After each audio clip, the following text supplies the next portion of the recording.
เดี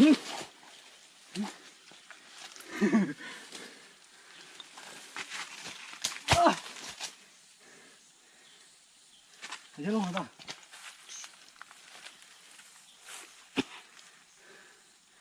เอาเดี๋ยวแล้วจะ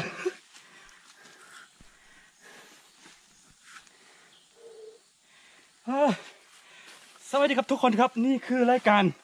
วิถีของคนดอยนะครับ นี่คือได้เจ้าตัวนี้ถ้ามาเสียดมันคืองูนะครับงูอย่างอีหยังเนาะนี่ไอ้นี่ครับโอ้ยมาแล้วเถอ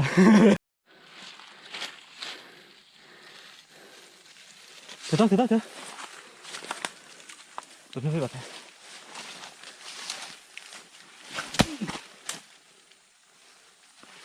ว้าว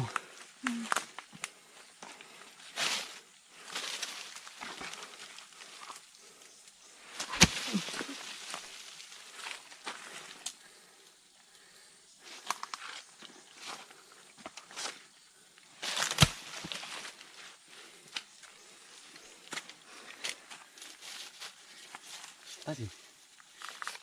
ตัดและนี่ครับทุกคนครับ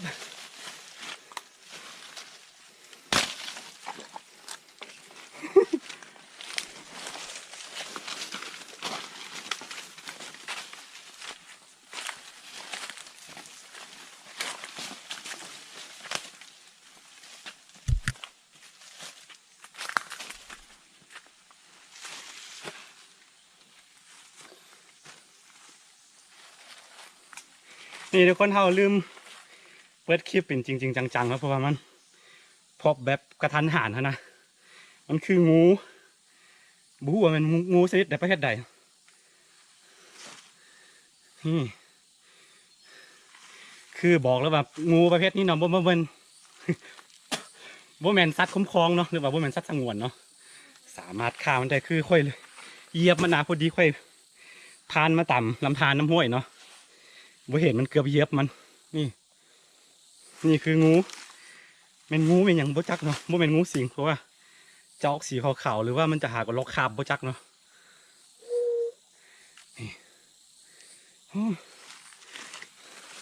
เมื่อยแห้งเพราะว่าเดินเท้ามา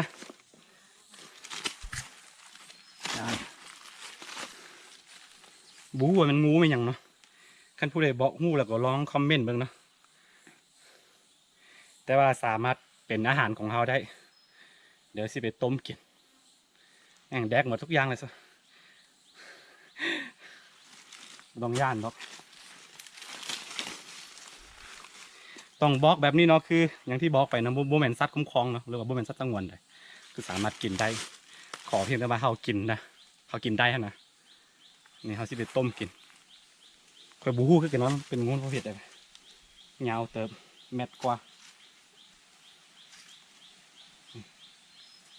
งูสิงบ่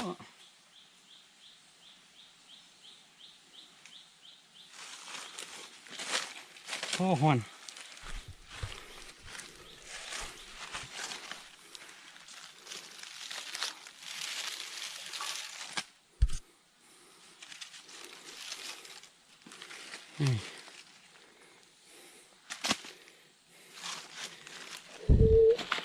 แล้วพบกันกับการทำอาหารเมนูงูนี่แหละเขาจะไปต้มงู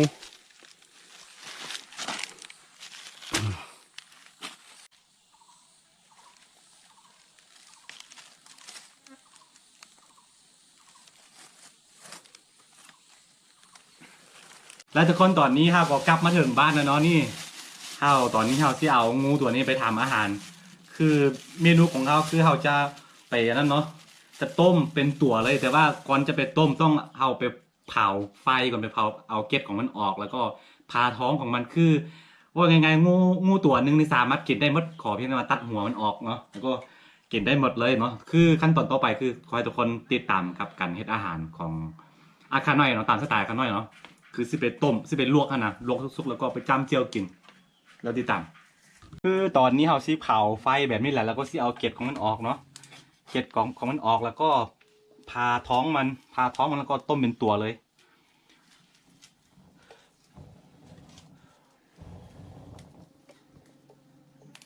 แล้วแต่ขันหมักเมนูแบบได้ก็เฮ็ดเองเนาะคือค่อยมักต้มให้มันสุกๆต้มใส่ใบส้มลมเนาะคือเดี๋ยวซีให้เบิ้งอีกทีหนึ่งเอาซีเอาใบส้มลมใส่เผื่อว่ากันมันจะมีคาวจะคาวหรือว่าไม่มีกลิ่นเนาะขันเอาใบส้มใส่มันจะได้รสชาติหลายกว่าต้มสุกๆแล้วก็เห็ดเจียวดีๆแล้วก็จ้ำโอ้โหสุดยอดเลยเฮฟวี่ใส่ในนี้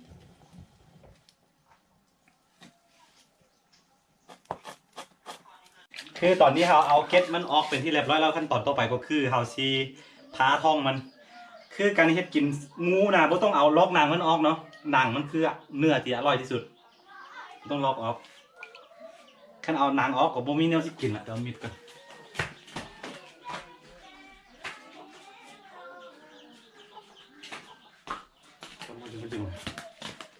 เป็นมีดบ่เข้า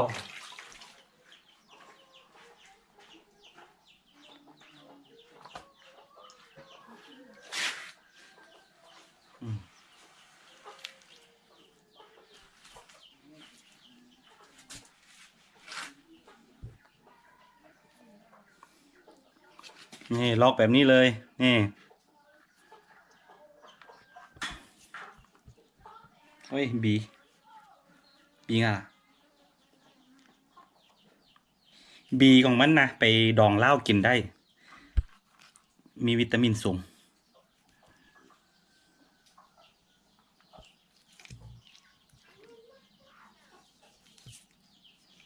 นี่แหละทุกคนได้อาหารสด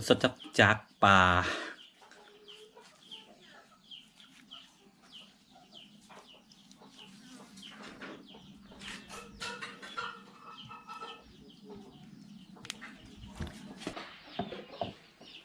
ตอนนี้พาท้องมันเรียบร้อย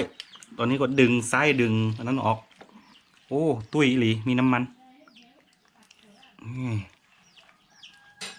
อันนี้คือดีของมันดีแล้วว่าบีของมันนี่น้ำมันโอ้โห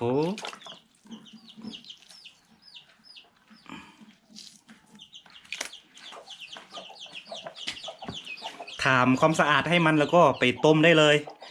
คือก่อนที่ไปต้มเราต้องเอาใบส้มต้มให้มันฟดนิดนึงกันใบส้มลม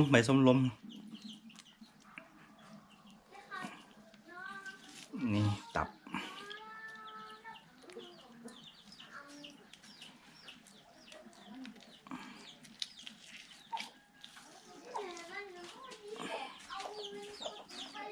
นี่คือใบส้มลมแล้วทุกคนใบส้มลมนี่เผื่อให้มันส้มใส่เข้าไปเลย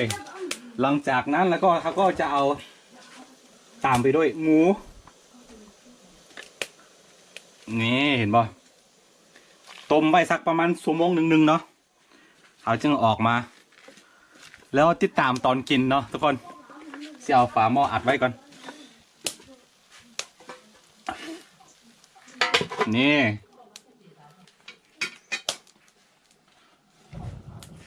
ปาไปประมาณชั่วโมงหนึ่งแล้วเจอกันทุกคนนี่หลังจากที่เราใช้เวลาต้มมันประมาณ1 ชั่วโมงกว่าๆเนาะตอนนี้มันสุกแล้วเขาจะออกมัน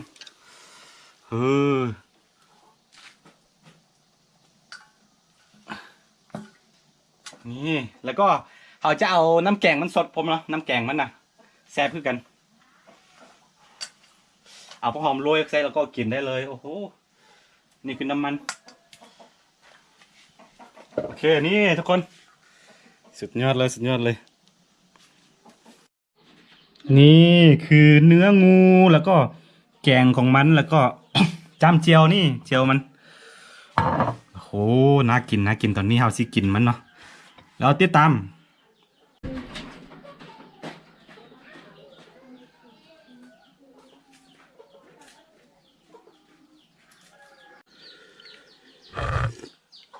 เดี๋ยวนี้ลองสดน้ำแกงมันเบิ่งกันสุดยอดตอนนี้ โอ้ซิมซิมซิมคำใหญ่เลย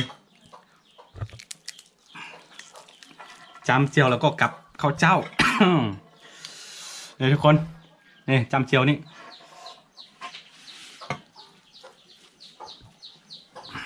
โอ้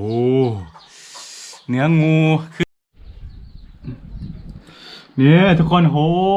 แต่ว่าก่อนสิกินเนาะสิบอกในนี่เนาะคือวัฒนธรรมการกินของแต่ละพื้นที่มันบ่คือกันเนาะคันบ่ได้บ่อยากกินก็บ่ต้องเว้าบ่ต้องดราม่ากันเนาะอันนี้ค่อยกินได้เนาะค่อยสิกินอืม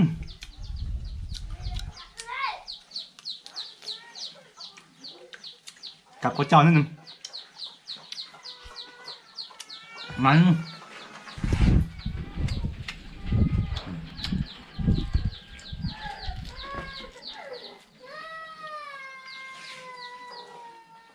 อืม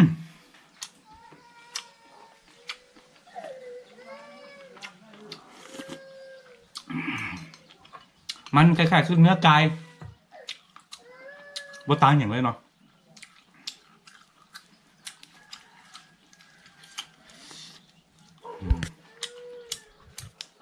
โอ้สุดยอดสุดยอด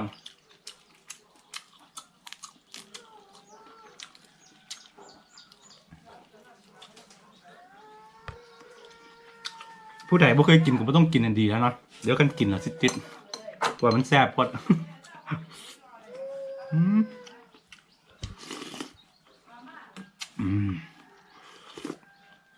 อืมสุดยอดเลย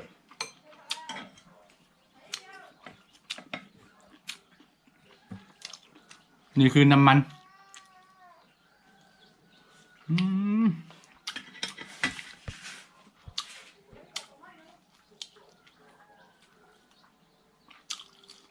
สุดยอดสุดยอด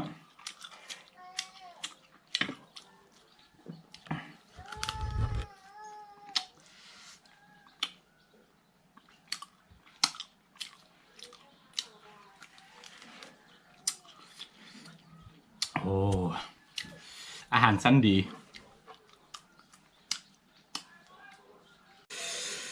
นี่คนโอ้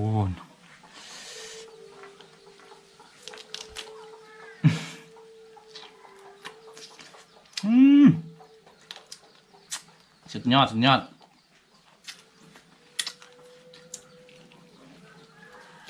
อืมสุดยอดเลยคนในบ้านไม่ผู้ใดกล้ากิน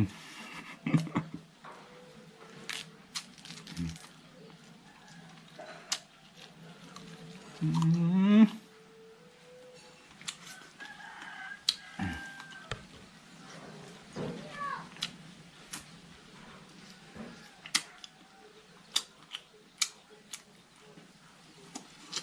คันที่ต้มงูกินเนาะบ่ต้องเอาหนังมันออกแนะนำต้องให้หนังออกมันออกเนาะ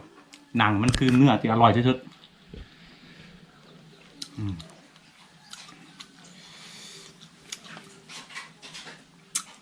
นี่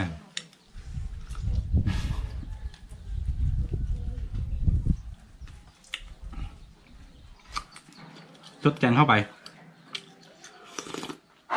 โอ้สุดยอดเลย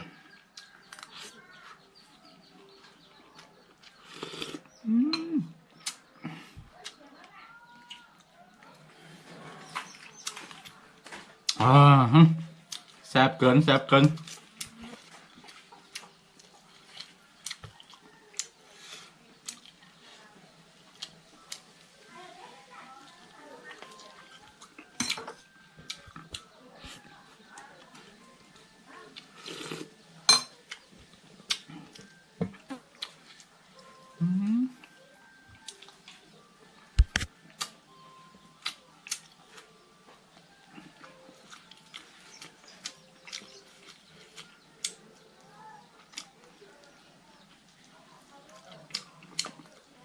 โอเคทุกคนตอนนี้เราสิกินแบบจริงๆจังๆก่อนเนาะไทยไปพร้อมกินไปพร้อมรู้สึกว่ามันบ่แซ่บเนาะอย่างที่บอกไปเนาะคันผู้ใดเรื่องอาหารการกินวัฒนธรรมการกินของแต่ละพื้นที่มันบ่คือกันเพราะฉะนั้นบ่ต้องดราม่าเนาะเดี๋ยวหลายคนจะถามว่า โครนามันมาจากตัวนี้อีกเนาะบ่ต้องย่านเนาะย่านบ่มีกลิ่นหลายกว่ามันสุกแล้วบ่เป็นหยังโอเคสำหรับคลิปนี้ก็คือสิมีประมาณนี้คันผู้ใดมักแล้วก็อย่าลืมกดไลค์กดติดตามซองอาคาน้อยแล้วก็อย่าลืมเข้าไปกดติดตามแฟนเพจของอาคาน้อยตามนี้เลยเนาะเพื่อบ่ได้พลาดวิดีโอใหม่ๆจากซองอาคาน้อยแล้วพบกันใหม่ในคลิปหน้าเนาะสำหรับคลิปนี้ไปก่อนตอนนี้สิกินข้าวกันโอ้โหเนื้อมันงอกเลย